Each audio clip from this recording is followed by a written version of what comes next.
It's your boy, Jeff Jones. You know who it is. It's the one and only upset specialist in the house, Thomas Boykin. And this is 234 Sports Talk. Let's talk about it. Our boy Mike Jones is not with us tonight. Mike Jones, what up? Mike All in right, the all house. right, all Where you right. at, baby boy? Upset specialist. Yesterday, NCAA men's basketball. Last night was a good one. Man, I'm telling you, the Houston Cougars versus Texas A&M. That game, look at, I thought it was over. I thought that Houston had it all wrapped up. But Texas A&M didn't give up. Came back, took the game and tied the game, took it into overtime, ended up losing 100-95 in overtime.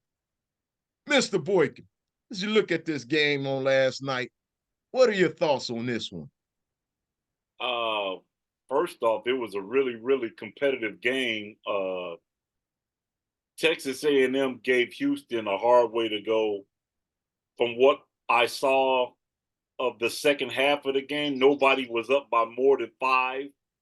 So it was, I love, as a player, I love playing in them kind of games. So it was a really, really good competitive game. And I love watching competitive games that put you on the edge of your seat. You don't know what's going to happen. You don't know what's going to shock you. And the shot that put Texas A&M into overtime really shocked me. It was a really great shot. He wound up, got it, knocked it down, went in overtime. Just Houston, I think, toward the end was too much defensively, and I think the big thing that we could take away from this game is Texas A&M. Had they shot better from the free throw line, they win this game handily. They went to in the first half. If you look at how many times Texas A&M went to the free throw line, Texas A&M went to the free throw line in that game. The first half, they went to the free throw line. I think it was 22 times, and they only made like 10 or 11. So it's a big difference. And I think for the game, they probably wound up going to the line probably close to 40 times. They were 29 out of 45 from the free throw line. And then when you look at the offensive rebounds, they had 26 offensive rebounds to Houston's 11. But if you look at, if they make out of 45 free throws, if they make 35, they win.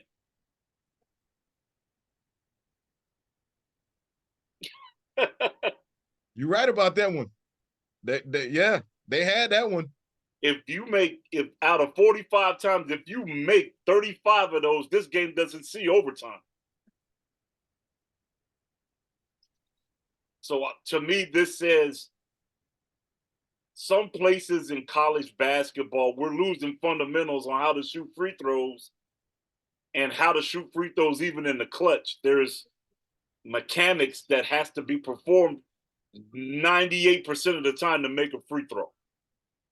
You can't go up there and just jack leg a free throw. It's something that's got to be practiced and practiced and practiced and more practiced. I know as a player, when I played, our coaches used to run us half the death and then say, okay, on the free throw line, if you miss it, you run. If you don't, we done. If you make it, we're done. If you miss it, we keep running. Dude, talking about having gumption on the free throw line. It'll make you. So I think they make free throws, they win this game, hands down. But kudos to them. They had a great season. They gave Houston all they wanted. And now for Duke or for Houston, it's on to the Sweet 16, right where they were last year. Yeah, that game was interesting down the stretch, Mr. Boykin. Jamal said, man, that kid put in work, man. I was really impressed with his play. The kid can play the game. And then Taylor for Texas A&M, I thought he played a really good game too. But man, that said, I was shocked that the free throws that they missed down the stretch. I'm talking about the Cougars. Yeah, I was really shocked, man. I was like, come on, man, the game is on the line. You yeah, guys stepping up there, man, and just man dropping bricks. Boom, yeah, boom. yeah, yeah. And it's shocking to me for guys that press that much, for guys not to shoot free throws down the clutch that tight. I mean, that old saying, pressure bust pipes. Yes, sir. Right about that.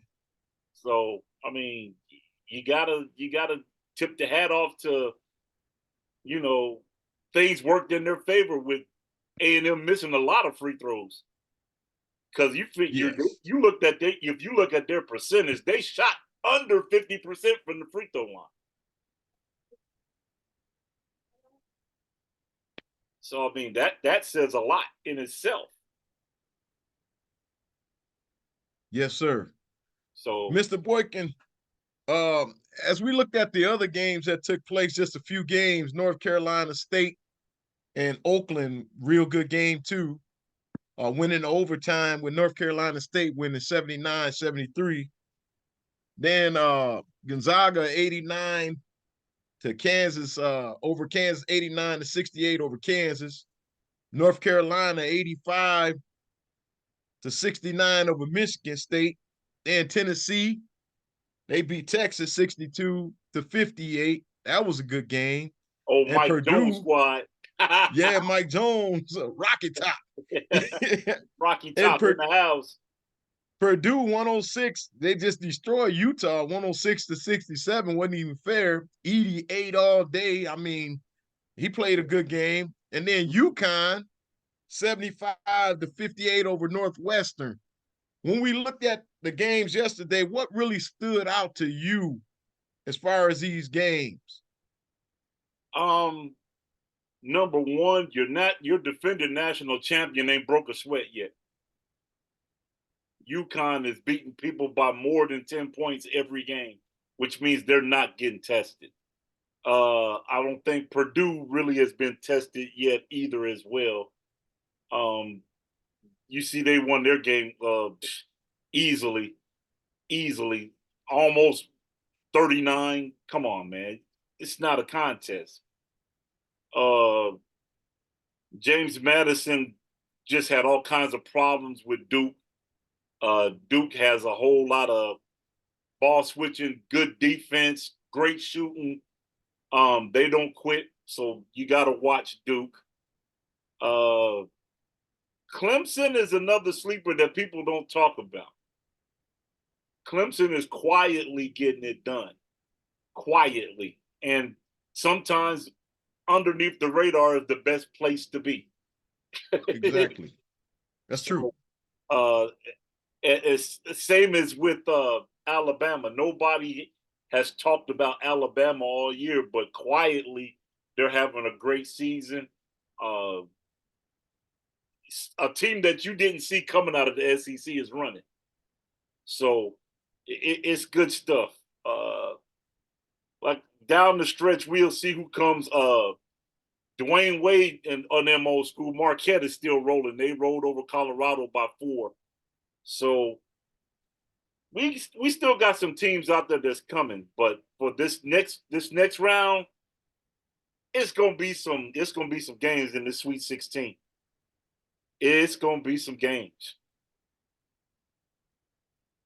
Now, as we look at this, you bring up the Sweet 16.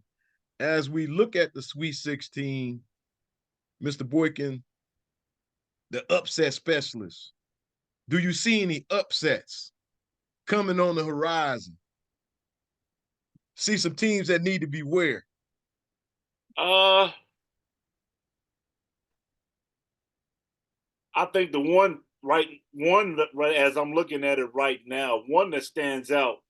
I think Illinois beats Iowa State. They got Iowa State as a 2 seed and Illinois as a 3 seed. I think Illinois takes that game.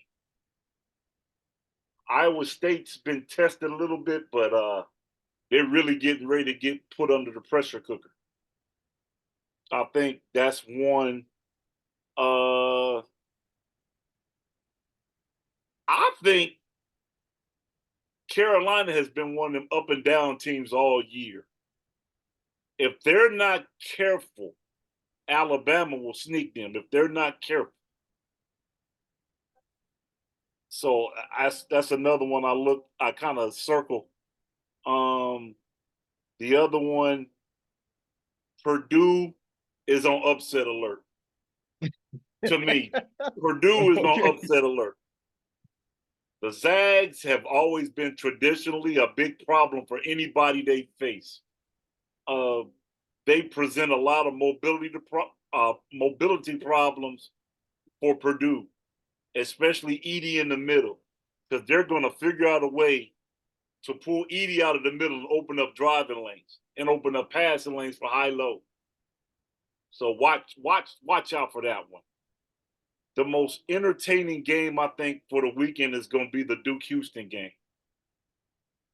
That's going to be the most entertaining game there's going to be on TV this weekend coming up.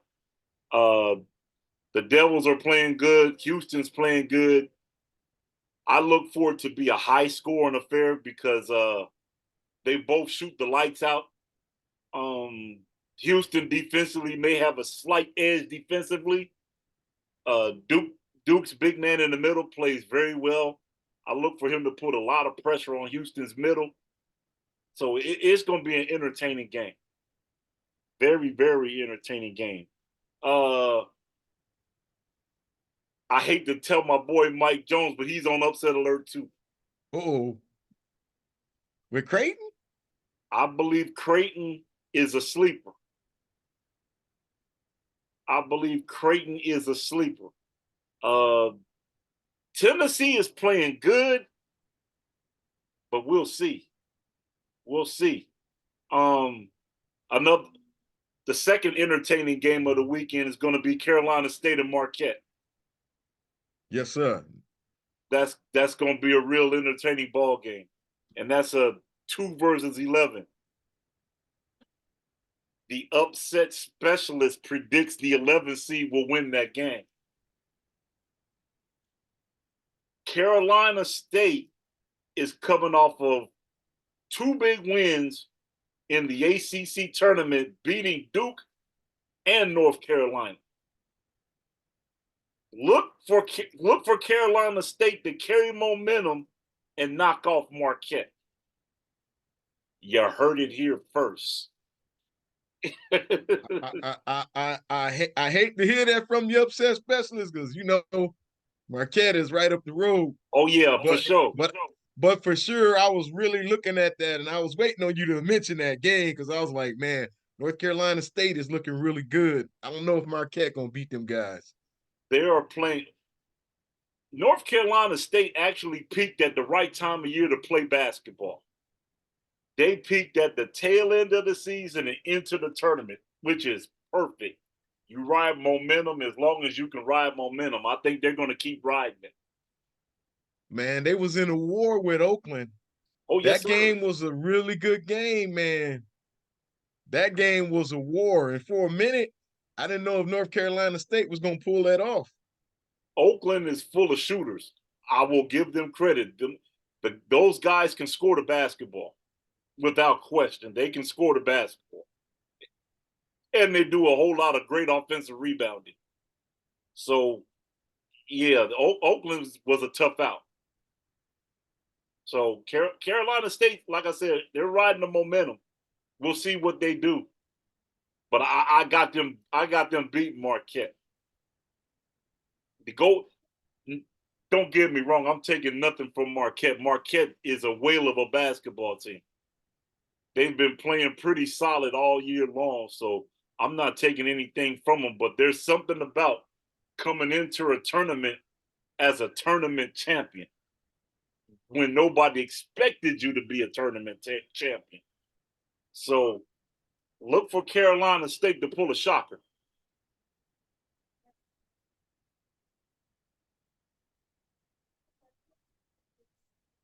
All right, Mr. That Boykin. siren, look, that siren was perfect. Put them on alert. Woo-hoo! That was the right timing too. That Yes, was the right sir. timing right there. That was the right timing right there. Mr. Boykin, it's getting real interesting in the NBA Oh yeah. in the West. It's getting real interesting. And we getting ready to see who won it now. And your Lakers sit at number 9, the ninth spot, at with a record of 39-32. Yep. Warriors, the 10th spot. Rockets, the 11th spot. Only a Do you game out. think that do you think that the Warriors are in trouble or are the Lakers in trouble?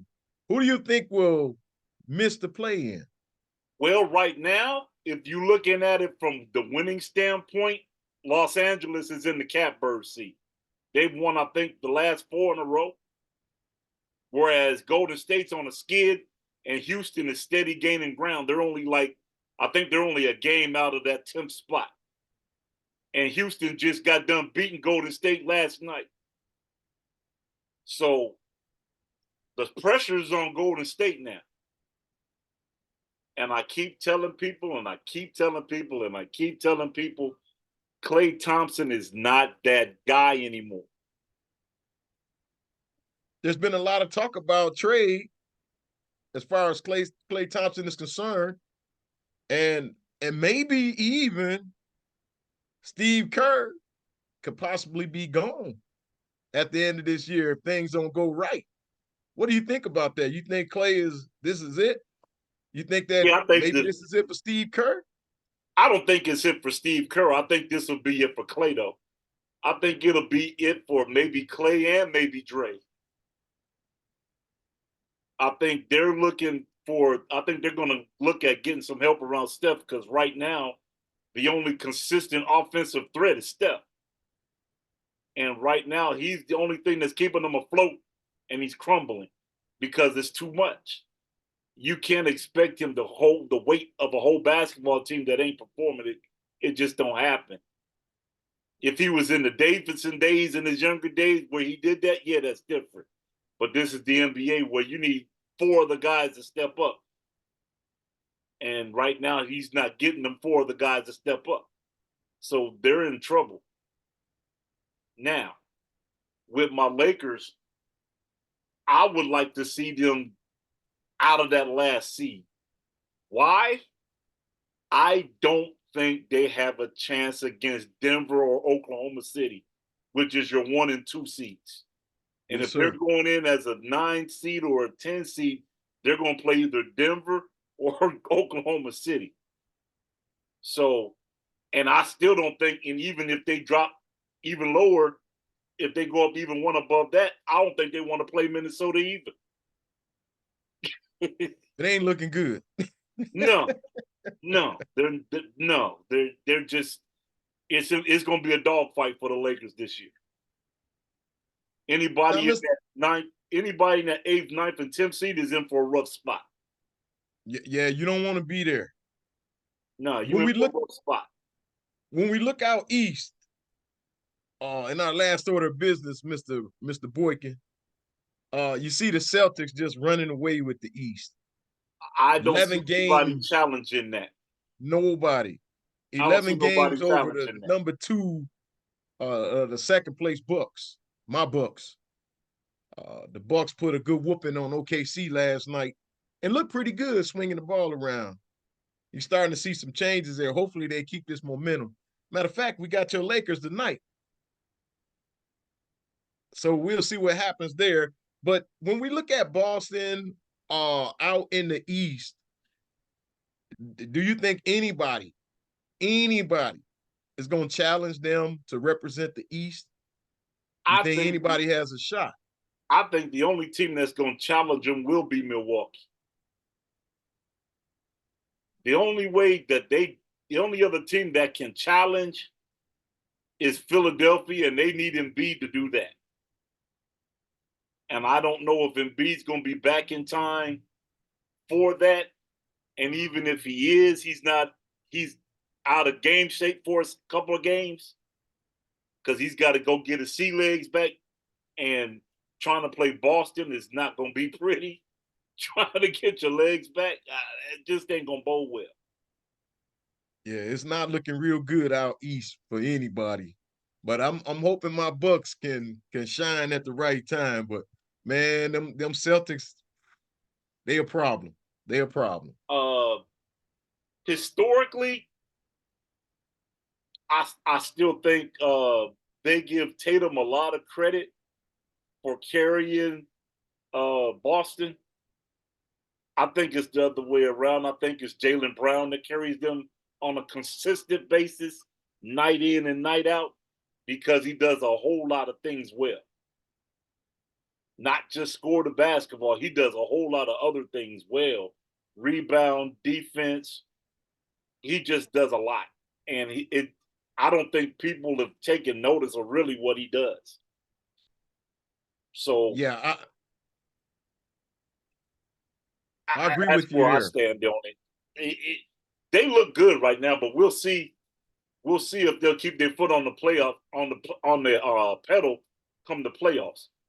Playoff basketball is a whole nother animal, so we'll see if it rolls over. Yeah, the regular season, I mean, it's all good. You want to try to get home court, and all of that. I get that. But when it's all said and done, you're right. Playoff basketball is another animal. It don't matter what the record is, everybody's on the same level. Now it's It back to starts zero all over. zero, and Yes, we sir. press it. So now it's who's the better team in this series. There you go. Well, Mr. Boykin, we've talked about it. Until the next time, it's 234 Sports Talk. You can catch us right here on YouTube. You can catch us on TikTok. You can catch us on Instagram. You can catch us on X. Want you to comment, want you to like, want you to subscribe. Till the next time, we are out. Peace. And come on back, Mike J. Yes, sir.